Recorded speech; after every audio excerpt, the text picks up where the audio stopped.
Hi, I'm Tom Brookshire. And I'm Pat Summerall. After 5 weeks of the NFL season, every Western team has won at least one game. And except for Los Angeles, they've all lost at least one game. Those Rams look pretty safe for a while, Tom, but the AFC West is really tightening up. Well, the Kansas City Chiefs are proving they're going to try to stay in first place. They tied Green Bay 10-all, and it looks like the offense has now caught up with their good defense. They've got to generate, I think, a little bit more offense, though, to stay ahead of Oakland. Because the Raiders, as Kenny Stabler has established him as their starting quarterback, look like they found the offensive key. I understand the offensive line for the Raiders could be one of the best in football, and that goes all divisions. That's what I've heard, too. In the NFC, the Rams, after their win over Dallas last week, look like they've got things pretty much as they want them. Yeah, but they're getting ahead now and having to hold off teams late. I wonder if perhaps maybe this week Green Bay will catch up with them. That's going to be a great game. Well, that passing combination of John Hadl to Harold Jackson is really something. What about our featured performers of the week, Tom? In the AFC West, our featured performer of the week is Charlie Johnson, number 12 of the Denver Broncos. This footage from last year, Charlie was acquired from Houston in '72 for a number 3 draft choice. He holds almost all the St. Louis Cardinal passing records. He actually has 20,000 career passing yards, and of course, he did a lot of this with the St. Louis Football Cardinals. 4 touchdowns last week over the former teammates from Houston. He leads the AFC in passing yardage this year. And he has an engineering degree out of New Mexico State. Charlie Johnson of the Denver Broncos.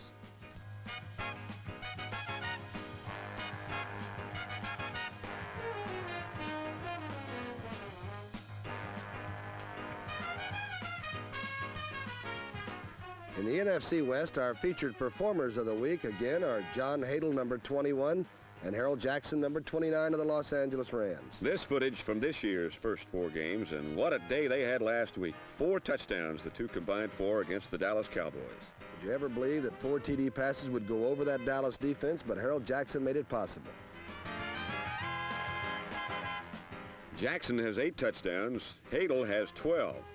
And as I said, 8 of them to Jackson. Who said you can't throw long against the zone? The main thing about Harold Jackson is he has 4.2 speed for the 40-yard dash and seems to be getting it against the zones right now.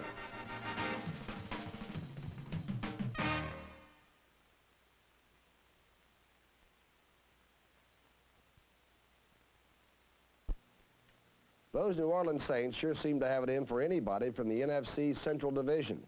2 weeks ago, they upset the Chicago Bears, and last week they got their second win of the season by turning the Detroit Lions into pussycats. The fortunes of the New Orleans Saints have been looking up. And with Archie Manning finding Bob Newland, the Saints got in close enough to lead the Detroit Lions 3-0.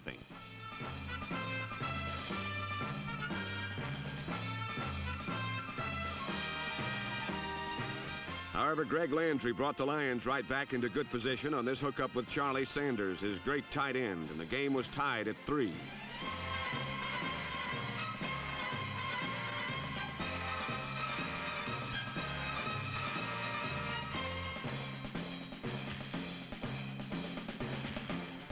The teams continued to seesaw the lead as Manning again drove the maturing Saints to a field goal.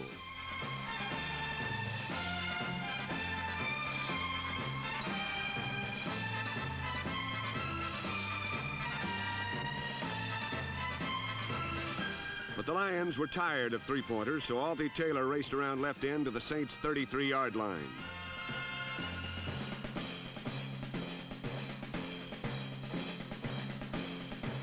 It was from there, a few plays later, that Landry hit number 25, Earl McCullough, and the Lions led 10-6.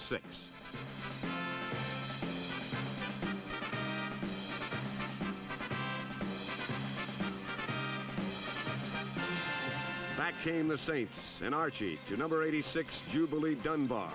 It almost set off a Jubilee. However, the ball was ruled dead on the 2, but the Saints soon took it in from there and went ahead 13-10.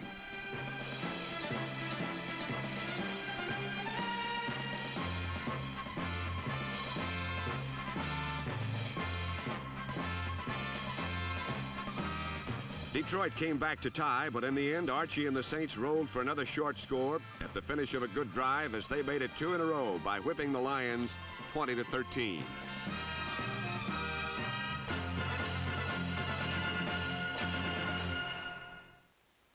So the Saints have a winning streak going, Pat. I never thought I'd be able to say that this season. Another impossible-to-predict team from that same NFC Western Division, Tom, has been the Atlanta Falcons of Norm Van Brocklin. After scoring 62 points in their opener, the Falcons could not put across a single touchdown in their next 3 games.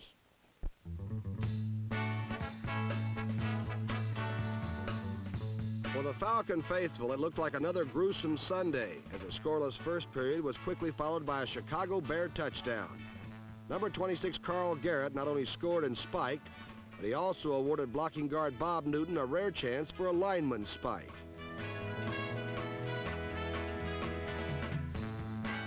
Then a miracle began to take form. Number 19, the same Bob Lee, whose sore elbow had betrayed him in previous weeks, began to find the range. Number 43, Dave Hampton, also came to life, both as a receiver and as the kind of runner who can score from anywhere on the field.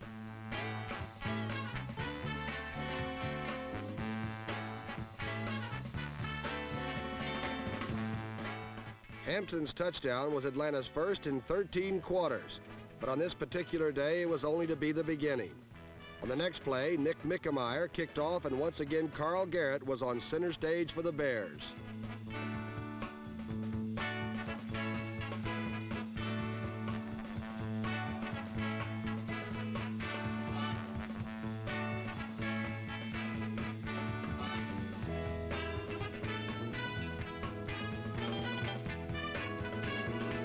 Garrett's fumble resulted in 3 more points for the Falcons, and then on the next series, Bob Lee again demonstrated his arm is sound.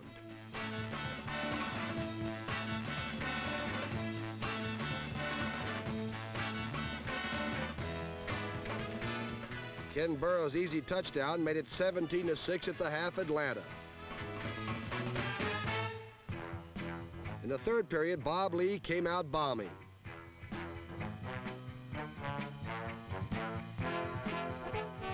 In all, Lee hit on 11 of 13 passes and led the Falcons to well over 400 yards in total offense.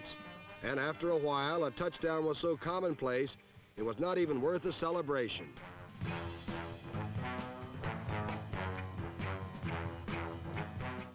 On the next series, Lee tossed to a wide-open Art Malone for another easy touchdown. On the next series, it was Joe Prophet's turn to cash in, and the Bob Lee-led Falcons, who could not score a touchdown in more than 3 games, had 3 in 4 minutes. The final indignity for the Bears occurred in the 4th quarter.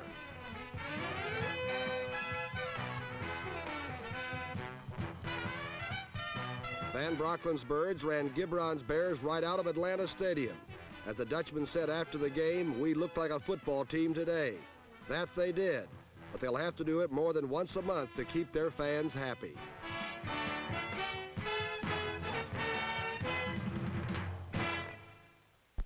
Elsewhere in the NFC West, after posting 4 straight wins, the Los Angeles Rams found a real challenge in keeping their win streak unblemished as the Dallas Cowboys entered the fun and sun of the Los Angeles Coliseum.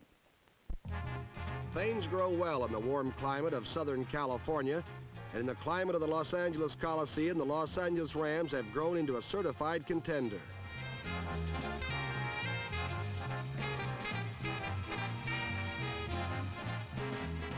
Harold Jackson's 63-yard catch and run climaxed LA's first possession against the Cowboys. On their second possession, John Hadle brought the Rams right back with another Jacksonian spiral.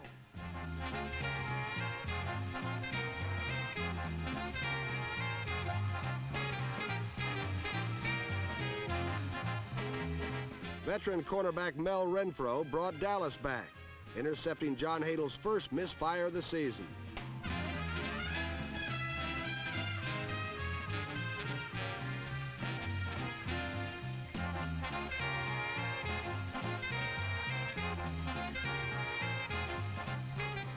Since coming to the Rams from the Eagles, Harold Jackson has been one of the main reasons for the Los Angeles resurgence. The man can really streak.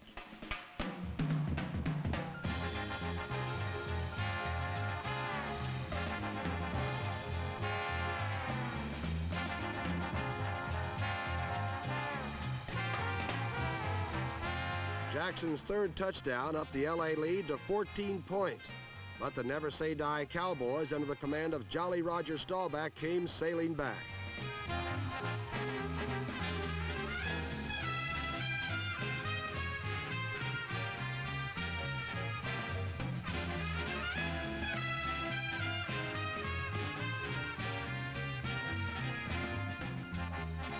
Calvin Hill's 8-yard touchdown gallop pulled Dallas to within 7.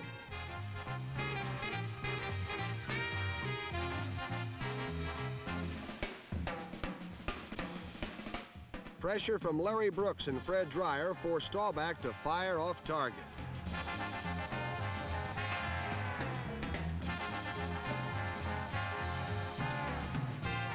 Eddie McMillan's interception set the stage for but another Jackson march on Dallas.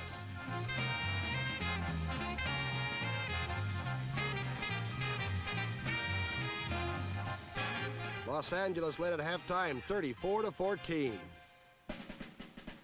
On his first series of the second half, Staubach got Dallas moving full speed ahead.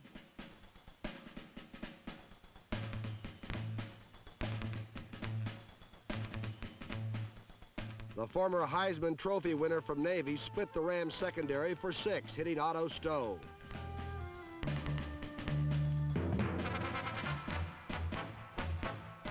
Not to be outshone, Hadel rifled another volley to Harold Jackson to set up a field goal.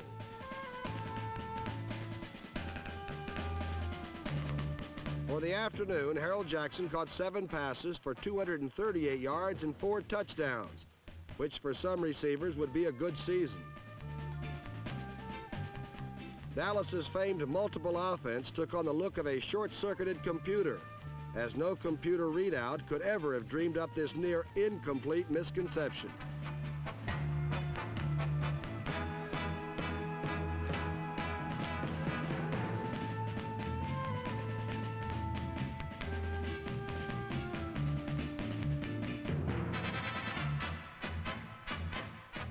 Forced to punt, Mike Montgomery hung a beauty 48 yards in the warm California sun.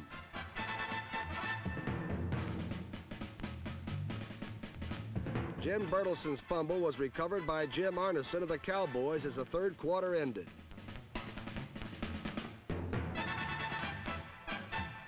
Staubach needed only 3 plays. The third, a strike to Otto Stowe for the touch.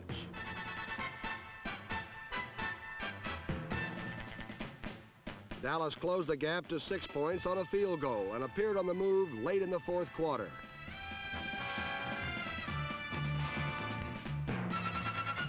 Al Clark's interception halted the final Cowboy thrust, capping the Rams' 37-31 win over the Cowboys. L.A. remains unbeaten in 5 outings, while Dallas must regroup following their second loss in a row.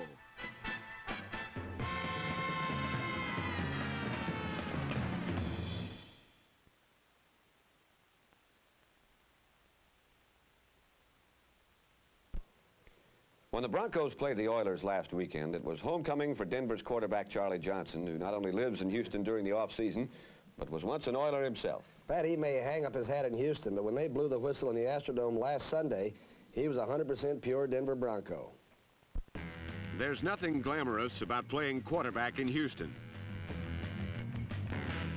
especially when you've got a herd of wild-eyed Broncos eager to avenge a recent pair of close-fought defeats. Denver quarterback Charlie Johnson has a doctorate in engineering, and from the gun he started vectoring in on a disturbingly open Haven Moses.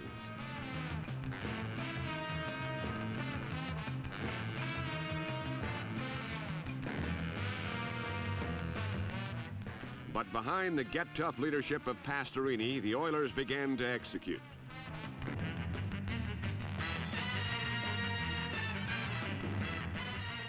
At the goal, number 44, Fred Willis got the nod again, and his burst made it Houston 10, Denver 7. Midway through the second quarter, the on-surging Oilers had pushed the score to 20-10 on this reverse to 00, Ken Burrow.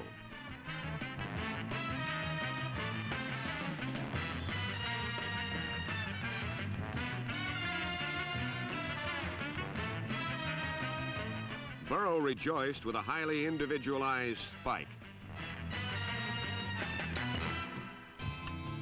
But But 3 plays later, Dr. Johnson narrowed the margin with a 33-yard trajectory to Haven Moses.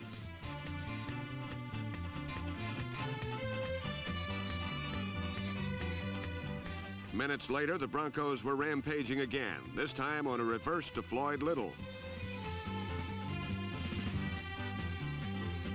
Behind a couple of crisp blocks, Little battered his way to the Houston 3-yard line.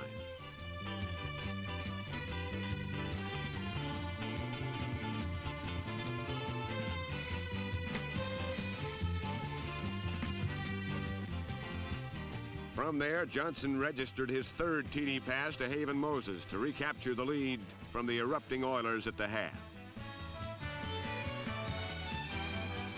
Any thought about an upset was obviously premature, however, as with the beginning of the 3rd quarter, the Broncos stampede commenced.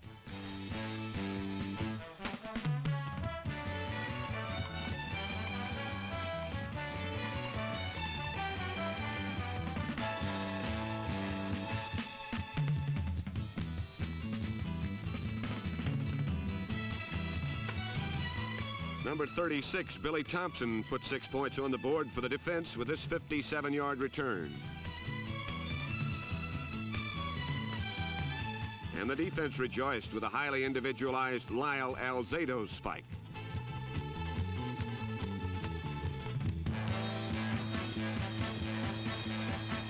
Despite number 75, Elbert Drungo's efforts, the route was on. And to conclude a day of 19 carries for 123 yards, Floyd Little made it 38-20. Besides giving him 4 touchdown passes for the day, Johnson's last quarter flip to Billy Van Heusen pushed the 13-year veteran quarterback over the 20,000-yard mark in career passing. Conversely, the 48-20 final score meant the extension of the Houston losing streak to 16. Last week, the Kansas City Chiefs and the Green Bay Packers met in Milwaukee. Both are among the lowest scoring teams in the league so far this season, but amazingly, between them, they've lost only 2 of 10 games. In certain parts of Wisconsin, the citizens have their own ideas about how our country should be run. Scott Hunter's first scoring drive was thwarted by huge Wilbur Young, who batted Chester Marcole's field goal attempt 30 yards upfield, where Nate Allen recovered for Kansas City.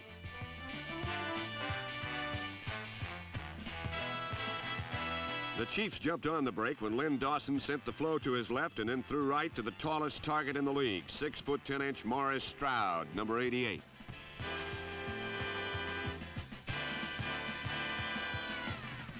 The Packers came back on the strong legs of John Brockington, who once again surpassed 100 yards rushing for the day.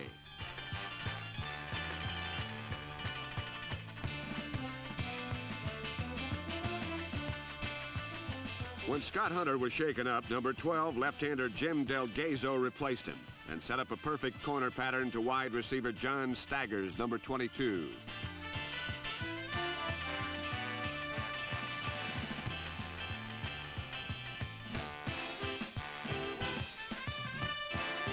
At the half, Green Bay led 10-7. In the second half, Jim Delgazo kept firing into the teeth of the Kansas City defense.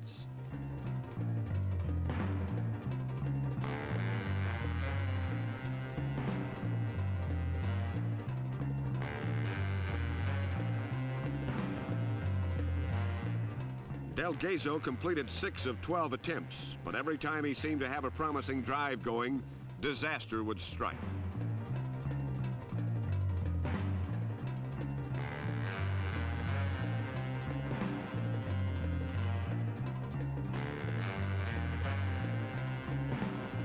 Five times the Chiefs' defense stopped good scoring chances, and the Packers' defense made it tough for Lynn Dawson just to get out of his own end of the field.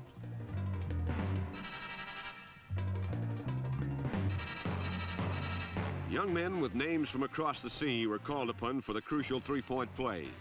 Chester Marcole and Jan Stenerud each connected once, and the two teams which last officially faced each other in Super Bowl #1 ground out a safely played tie, 10-10.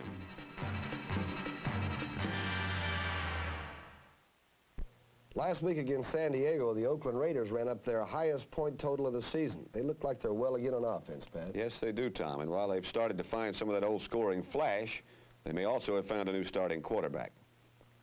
While the Raiders have switched from Darryl LaMonica to Ken Stabler, the Chargers have switched to number 14 rookie Dan Fouts from John Unitas.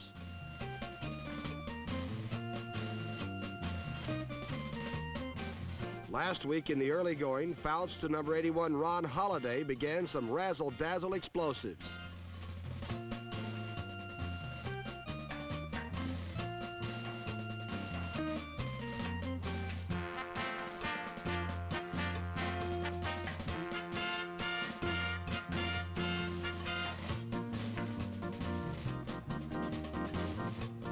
The Charger defense wasn't above a little razzle-dazzle of its own as number 24 Bob Howard came up with this theft.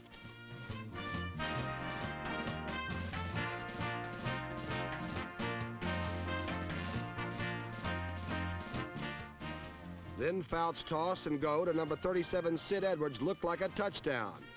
But on the way, Sid was out of bounds, so the Chargers had to crank it up again.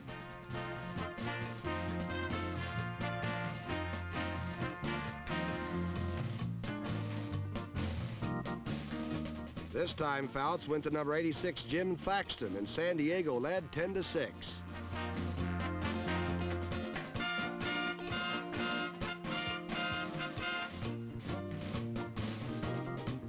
The Raiders led at 13-10, but Dan Fouts brought the Chargers back when he hit number 25, Jerry Levias, who made a tough grab.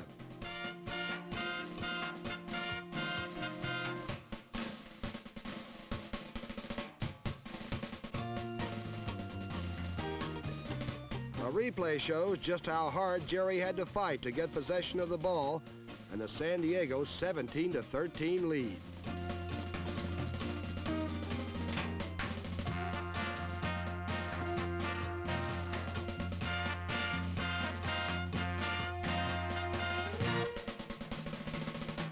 But eventually, the relentless silver and black defense began to shut plays down almost before they began. Number 77, Bubba Smith, was among the quickest of the Raiders and seems to be adding more and more to the team as each game passes.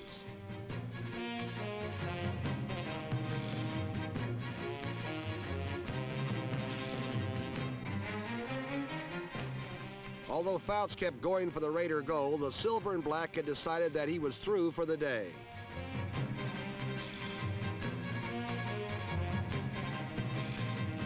And then number 12, Ken Stabler, brought Oakland charging on offense. He led them downfield on this series for a short one-yard score and a 20-17 lead. Then the Raiders' special team chipped in with a strip ball and a fumble recovery.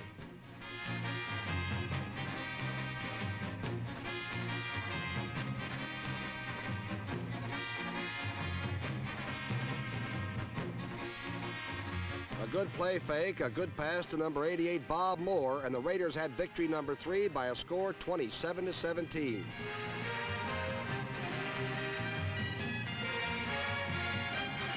For Tim Rosevich and the Chargers, it was a 4th loss in 5 games and prospects for a long, hard season stretching ahead.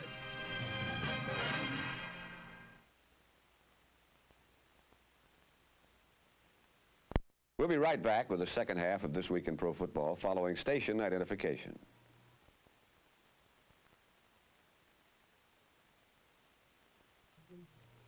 Well, it seems to me that year after year, the story of the New York Jets revolves around the injury list, Pat. I'll have to agree with you, Tom. And last week, if the Jets had been healthy, I don't think they would have been as hard-pressed on the scoreboard as they were. The New York Jets arrived in Foxborough, Massachusetts with their offense severely hobbled by injury. Of course, Joe Namath was out, and Al Woodall was out, so the Jets had to rely on their defense. The defense answered the call and shackled the Patriots' scoring efforts throughout the afternoon.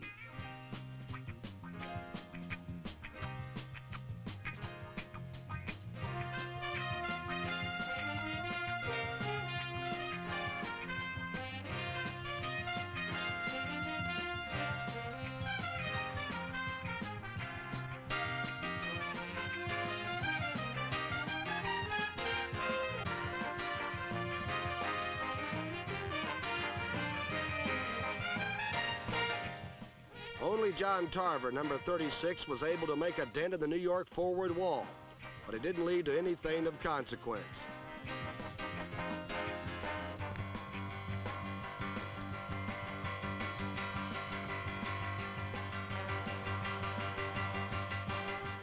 The Patriots did manage one touchdown on this wild and woolly play which defies description.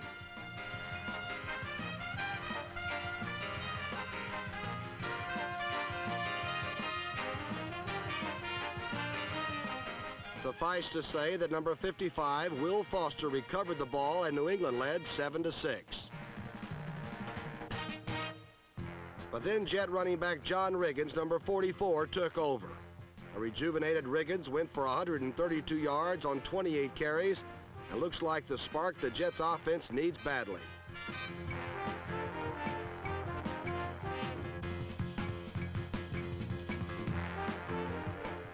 New York quarterback Bill Demery completed only one pass all day, but the throw to David Knight got the Jets in close enough for Bobby Howfield's third field goal of the afternoon. Final score, New York 9, New England 7.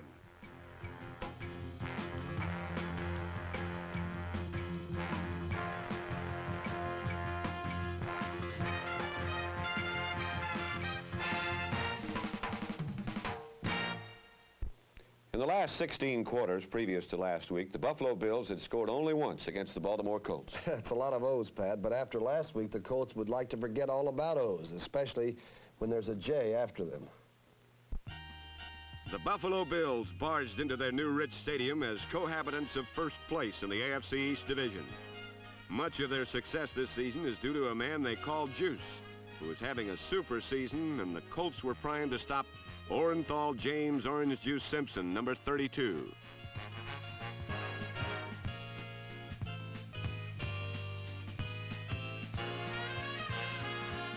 Simpson's only inglorious moment last week was this fumble. It led to the Colts' only touchdown of the game, but that came late in the fourth quarter with the Bills already far ahead. O.J.'s teammates had made his fumble meaningless, for the Bills had built a 31-6 lead by that time, thanks to an aggressive, hard-hitting defense. Buffalo's Hard Rock defense forced the Colts into 2 lost fumbles and 2 interceptions, and 2 of the 4 turnovers led to Buffalo touchdowns.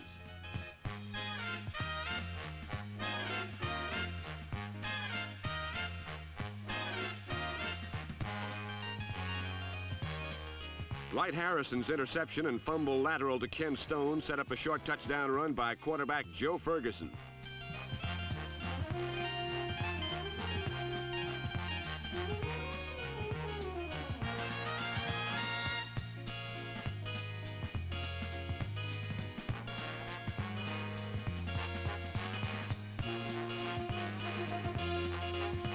The Colts further added to their problems when punter David Lee, a man with an educated foot, showed high school dropout hands.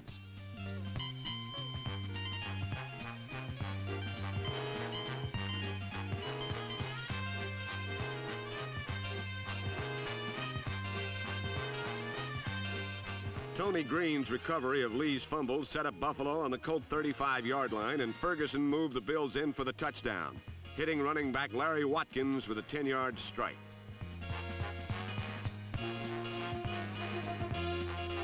The other man in the Bills' backfield, a fellow by the name of Simpson, also got into the scoring act.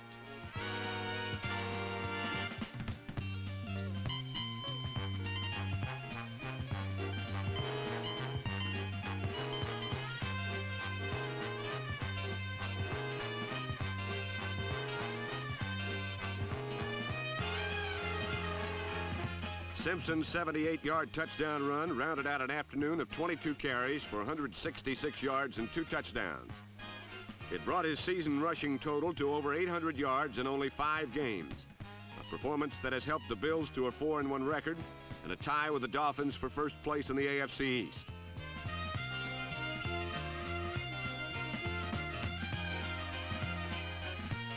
This week, the Bills find out if they're for real as they meet Miami in the Orange Bowl with first place at stake.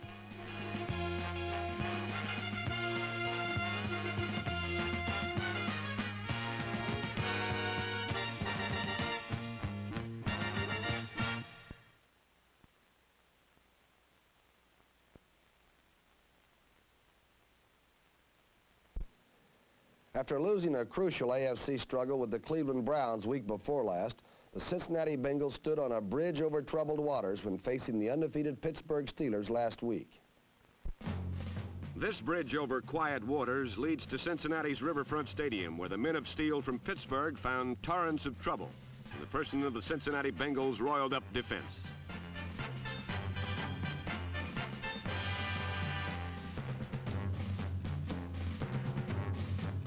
Terry Bradshaw, the Pittsburgh Steelers' cocky young quarterback, was hassled, hurried, and had by a Bengals defense which descended on him in waves.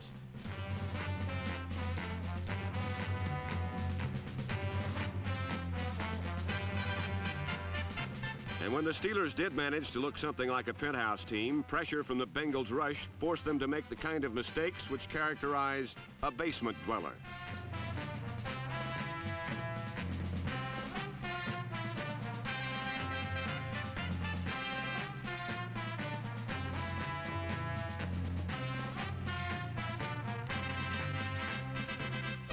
The Bengals' defense, coupled with some strong special team play, kept Cincinnati on the high ground in good field position. And Horst Muhlmann pumped through 3 field goals for a 9-0 halftime lead.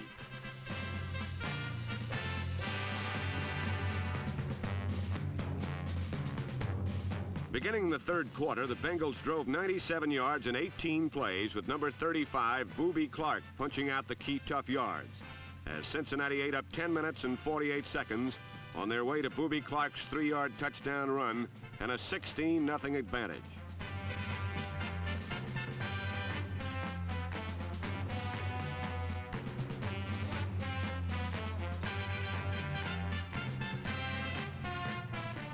In the fourth quarter, Terry Bradshaw hit Ron Shanklin on a pass which was tipped by Cincinnati's Bernard Jackson. Shanklin carried to the Bengals' 6-yard line, and with the help of a penalty, 5 plays later, Preston Pearson popped over for a Pittsburgh score.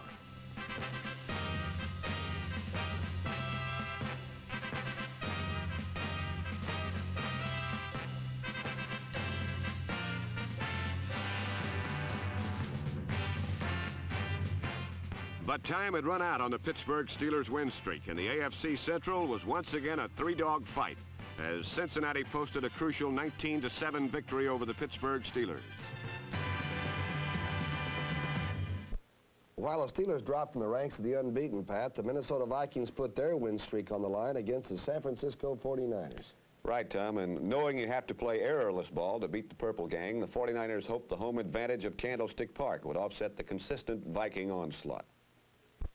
Hoping to add to his career total of 59 interceptions, Paul Krause joined the Purple Gang, planning to plot some true trouble for the 49ers.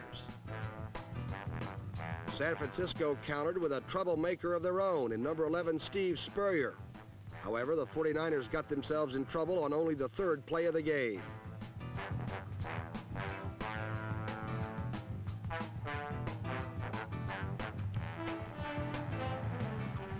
Following Carl Eller's recovery of a Vic Washington fumble, it took Fran Tarkenton but 3 plays to convert the 49er miscue into a Minnesota lead.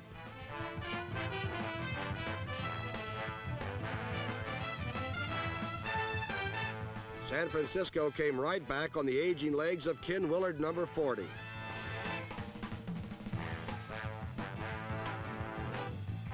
Willard's 33-yard burst set up a Bruce Gossett field goal. Following a missed 49er field goal, Chuck Foreman again showed why he's one of the top contenders for Rookie of the Year honors. Tarkenton then teamed up again with John Gilliam, giving the Vikes a 1st and goal at the 2.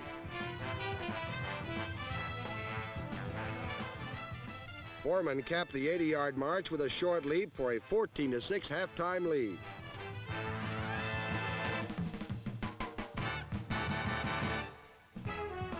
Spurrier unleashed a fury of damaging darts in the second half, bringing the 49ers back.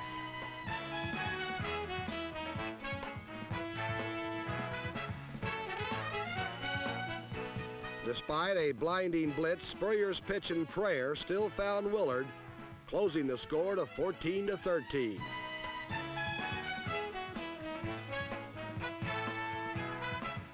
Behind excellent protection, Spurrier totaled 320 yards on 31 completions for the afternoon.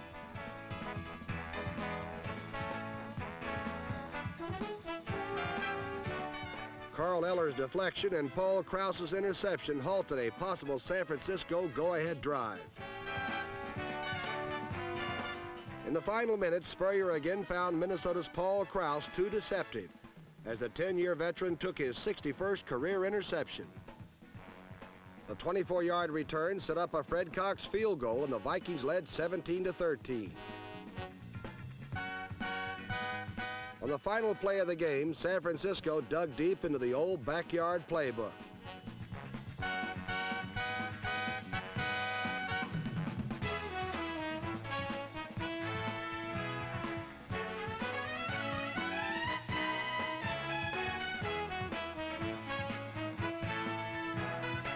When the scramble finally ended, the Vikings had won their 5th straight, 17-13 over San Francisco.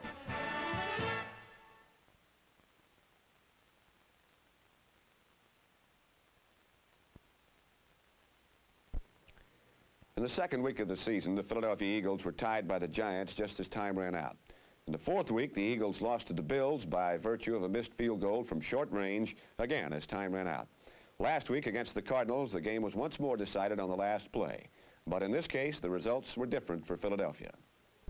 The Eagles traveled to St. Louis in search of their first victory, but many experts think the Eagles are a better team than 0-3-1. One reason for their optimism is 12-year veteran Roman Gabriel at quarterback, who passed for 379 yards against St. Louis. Another is 6'8" Harold Carmichael, whose 12 catches in this game made him the NFL's leading receiver thus far this year. The Eagle offense is vastly improved this year, and in the first half of the game, the defense matched their performance. The Eagle defense held the explosive St. Louis attack to just 3 points, while Gabriel directed the only touchdown drive of the half. On the first play of the drive, Don Zimmerman recovered Tom Sullivan's fumble and advanced it 5 yards downfield. Zimmerman, a rookie in his first start, had already shown a knack for being in the right place when the Eagles needed a big play. Zimmerman's catch kept alive the Eagle drive, and from the 1, Gabriel spotted the 6'8" Carmichael, who somehow slipped out unnoticed. The Eagles led 10-3 after the first half, but in the second half, Jim Hart got the Cardinal attack moving. The aggressive Eagles were all over Jackie Smith on this pass, but several plays later they forgot how to tackle, and Donnie Anderson went 21 yards for a score.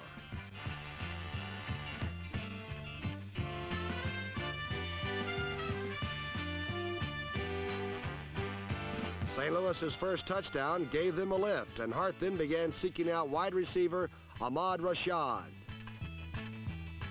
Rashad's 9-yard score gave the Cardinals a 17-10 lead, and after the Eagles got to within 17-13, Hart and Rashad applied what appeared to be the clincher.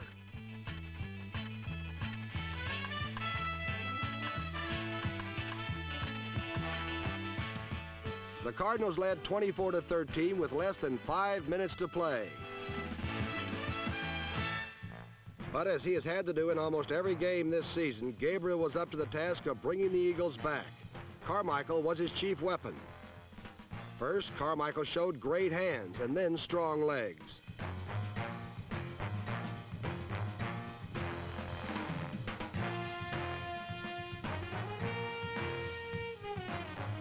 On the 80-yard drive, Carmichael accounted for 64 yards in catches, including the last 27 for the touchdown.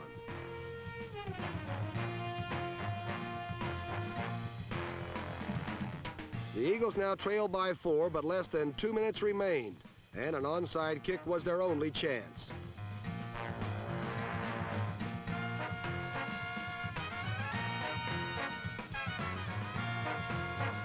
Incredibly, they got it, but even more incredible was the fact that the Eagles blew the opportunity by being offsides on the play.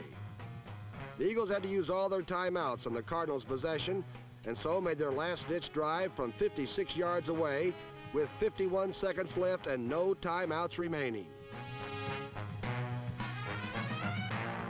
Finally, with 7 seconds left, Gabriel used the Eagles' last chance on rookie Don Zimmerman.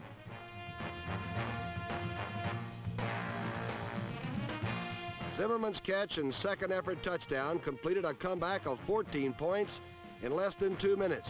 And for the first time, an Eagle cliffhanger ended on a happy note for the Philadelphia fans. The Redskins and the Giants met last Sunday in New Haven for the 72nd time, Tom. Boy, that's some series, Pat. And interestingly enough, George Allen has a personal string of 7 straight wins against the Fun City Boys. Having prevailed in their crucial test with the Dallas Cowboys, Charlie Taylor and crew turned to the restorative postures of hot for yoga to help overcome their second challenge of the week, the New York Giants. Things got underway with defensive tackle John Mendenhall, who, although no guru, had some contortions of his own to try out on Sonny Jurgensen.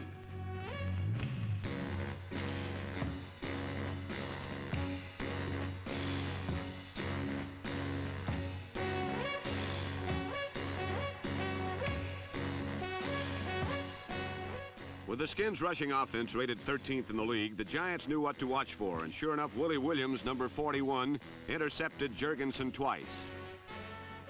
With the airways congested by 3 interceptions, the Redskin attack fizzled to 148 yards of total offense.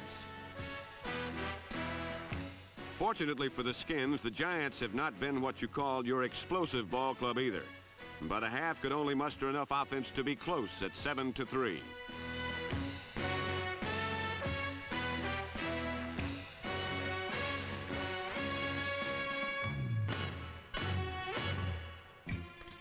But as it has done so often in the past, the savage and relentless Redskin defense assumed the attack.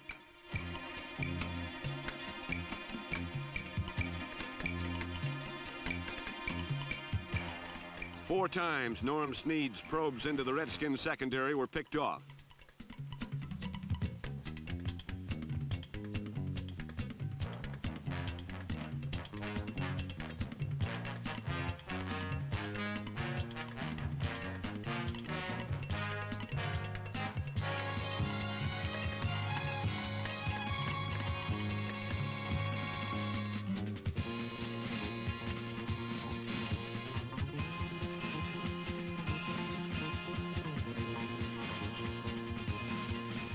After sprinting 67 yards with this interception, 33-year-old Pat Fisher was probably more tired out than disappointed in his failure to score.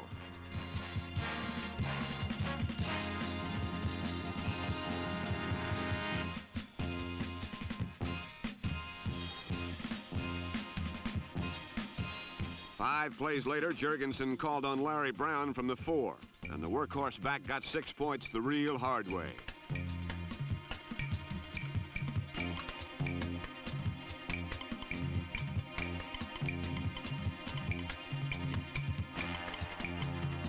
It was number 43's second touchdown, but after managing only 65 yards on 17 carries, it was just another day of plain hard work for Mr. Brown.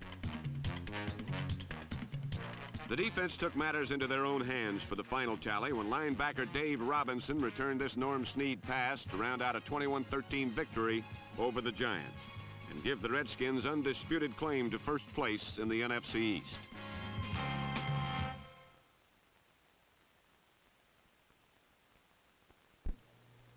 Well, what about our fearless selections for this week, Pat? You're putting on a big move here. You just went by me. Just one ahead of you, though. Got some good matchups this week, though. Green Bay at Los Angeles. That ought to be a dandy. I like the Packers' defense very much. I think Green Bay can stop the L.A. Rams early, and I think the Green Bay team can win that game. Nobody's been able to stop that passing combination yet of Hadel to Jackson. In fact, Charlie Waters said last week after that defeat of Dallas to Jackson, he said, "You're not all pro, man. You're all world." So I'll pick Los Angeles. Kansas City at Cincinnati. I watched the Chiefs lose the opener, but I think the Chiefs are back. I think their defense has played maybe better than they have in the last 3 or 4 years. I'm going to go with the Chiefs to beat the Bengals. Well, I'm going to disagree with you again. I saw Cincinnati last week in that upset at Pittsburgh. They can move the ball on the ground on offense. They got a great field goal kicker. So I'm picking Cincinnati then. Oakland at Denver. This is a pretty good game, too. And in the Mile High City, Denver can play inspired football, particularly at home, but I'm going to go with the Oakland Raiders. Okay, I'll pick Denver. At any rate, we'll be back next week to show you what happens. I'm Pat Summerall. And I'm Tom Brookshire, and we'll see you next week. This Week in Pro Football has been brought to you by West Clocks. Promotional consideration provided by Best Western Motels. There are over 1,250 Best Western motels located in more than 900 cities throughout the United States, Canada, and Mexico. And by American Airlines. If the sun is shining there, chances are American flies there.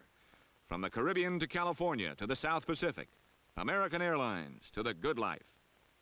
Program materials for This Week in Pro Football travel via REA Air Express.